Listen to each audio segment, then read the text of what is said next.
You know, every time, it seems, at least in the last few years, at least in the time we've done this channel, every time there's a finale set on Gallifrey, just doesn't seem to go quite well.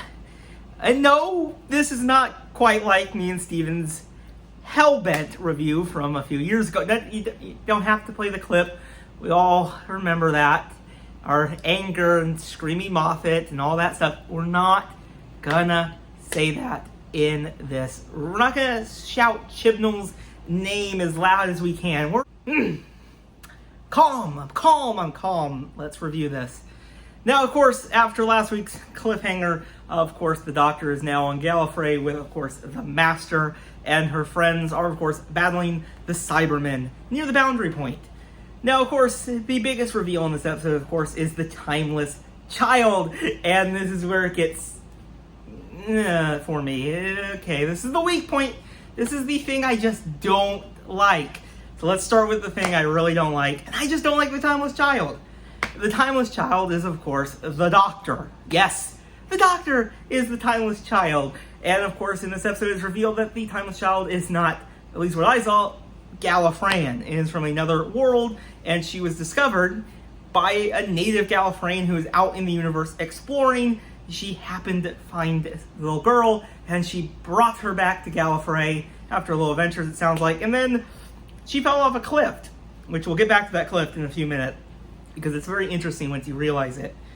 Now, of course, when that girl fell off the cliff, she, of course, everyone, her adopted mother thought she died, but no, she regenerated, and this got that adopted mother thinking, well, how about if I harvest that regeneration energy and we can basically use that? And she basically uses a bunch of this child's regeneration to harvest the regeneration energy. She uses it, and that's basically the rise of Gallifrey right there. So that's the new kind of origin story of Gallifrey.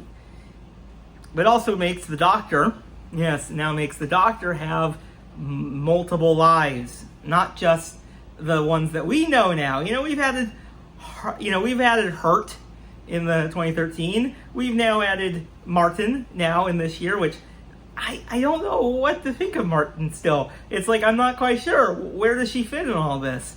I'm still very confused by that, and I really hope it will be explained. But this is only the second series of Jodie Whittaker's Doctor, so maybe it's another series to wait. We still have one more series to wait or something. But seriously though, I do not like this Timeless Child reveal. I just think it just doesn't feel right to me. It feels like it's just Chibnall basically stamping his own little mark on Doctor Who by doing this. It seems like, well, Russell T did this and Stephen Moffat did this. Well, I'm going to do this. And I just don't like it. I just don't think it should have been the Doctor. Maybe that's also it. Maybe it shouldn't have been the Doctor. Imagine if it was the Master. That could have been very interesting. That would have been a twist. But it's the Doctor. But I just don't think it's... I don't know. I don't know what to think about it. I just don't like it. But I still think there's so many things that we just don't know about yet. I think there's still things being, of course, hidden from us. And of course, being this the only second series, this might be the whole arc of the Jodie Whittaker era. We don't even know where it's going to head yet, because there's still questions. Yes, we know what the Timeless Child is now, but I still think there's a lot more questions that need to be answered. And hopefully, we'll get those answered a few times. But, I don't know. I just don't think this was a good decision, almost. I just don't think it was good. But it does seem something a Gallifreyan would do. I can use this to advance our planet. It does scream Time Lord, something that but I think the biggest problem is it's like, okay, but there's so much layers to this that we still don't quite, there's still pieces to this that I'm just not sure about yet. But of course, there's a few references, which I will do that. Of course, being the Morbius doctors from, of course, the brain of Morbius. So there's those little references which I really kind of like in this kind of old matrix that the Doctor has put in. But there's still a part of it where I'm just like, really? What is going on?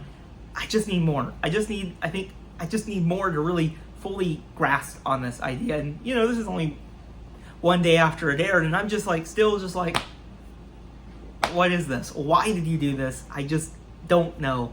and I just don't know yet. But that's just a part of this episode. You know, that little part of it, the Timeless Child reveal, is the one part I just didn't like about an hour of this episode that I thought was pretty decent, and we'll talk about that in a minute. Also, I said about the Clift, it's because, of course, that's basically like this Brendan, which we met last week, was actually this kind of like mask that was put over this kind of Timeless Child to kind of block it all out and just make it a little bit of a different type of story. So all those strange things was actually the Timeless Child, which is, at least they explained that. At least they didn't go out without explaining that. Now, the rest of this episode, I think, honestly, the highlight of this episode is the Master. He is the best part of this entire episode. He gives a fantastic performance. His interaction with the Doctor is just amazing, and every time he's on screen, I really enjoyed it. And even Jodie Whittaker gave an amazing performance. I really enjoyed that moment when she overloaded the Matrix with all her memories and just stopped it. And honestly, even the companions even had really great moments. They really developed in this episode, and they also said the Doctor kind of forced them to go back home. They're, of course, going to be in the Christmas/New Year's special, but, you know, and also the Cyber Lords, that was a unique design. Very interesting plan of the Master, you know? Let's use the Time Lords for regeneration and make a regenerating Cybermen army. Quite interesting, I will not lie. But yeah, overall, I don't think this is a bad finale. At least for the Jodie Whittaker era, because this is miles better than, of course, the Series 11 finale. It is, you know, it kind of actually, there was an arc this series, and they did kind of deliver on it. I still think there's a lot of mysteries to it. So, even with the stuff I didn't like with this episode, it's not an awful episode. There is still redeeming moments of this episode. Of course, the directing was amazing, the music was great, the performances were all there. And that's, I think, the saving grace of this episode. However, that Timeless Child reveal, I just don't know what to think about it yet. It's not the thing that making me scream in anger over it.